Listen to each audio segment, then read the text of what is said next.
चलिए हम लोग क्लास 10 का कुछ ऑब्जेक्टिव के बारे में जानेंगे। लेसन 10 का वृत्त के बारे में लिखा हुआ रहेगा आपके पास में कि एक वृत्त की कितनी स्पर्श रेखाएं हो सकती है। स्पर्श रेखा किसको कहते हैं? जैसे ये एक वृत्त होती है तो और इस वृत्त पर जब हम लोग टच होकर के लाइन जब गुजरती है तो वो सब स्पर्श रेखा कहलाती है।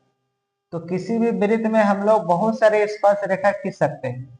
तो इसलिए आपको क्या होगा कि अपरिमित रूप से अनेक होगा तो अनेक पर टिक लगा। आपको अगला क्वेश्चन बोल रहा है कि किसी वृत्त की स्पर्श रेखा उसे डैश बिंदुओं पर प्रतिच्छेद करती है।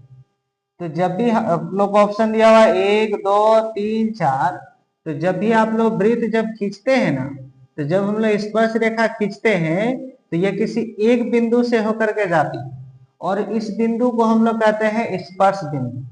ठीक है, तो कोई पूछेगा कि स्पर्श रेखा और ये हो गया तिरछा, यहाँ से यहाँ तक जो खींचते हैं हम लोग तिरछा, तो स्पर्श रेखा और किसी वृत्त की तिरछा एक दूसरे पर लंब होती है। ये सब कुछ नियम है जो ध्यान देना है।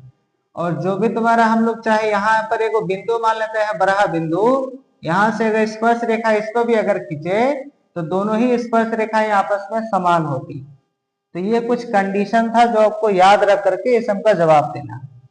तो किसी वृत्त की स्पर्श रेखा उसे डैश बिंदु पर प्रतिच्छेद करती है।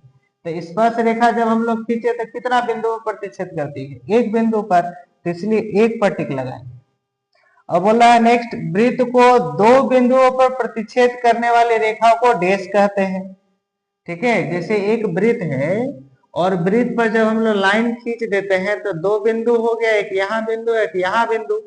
तो जब भी तुम्हारा वृत्त का किसी दो बिंदु पर जब प्रतिच्छेद करती है तो इस रेखा को हम लोग छेदक रेखा कहते हैं। तो कौन सा रेखा कहते हैं हम लोग? छेदक रेखा।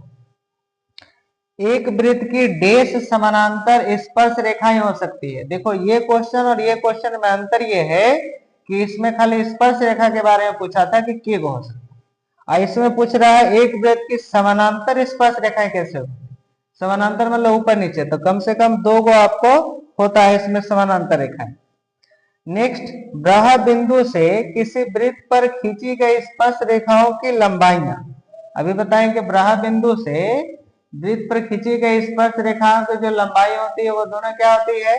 समान होती है। तो इसलिए हम लोग समान पर टिक लगाएंगे। ये सबसे ज्यादा इंपॉर्टेंट क्वेश्चन है और ये वाला आता है आपका एग्जामिनेशन में नॉर्मली, हालांकि याद आपको पूरे ही करना है।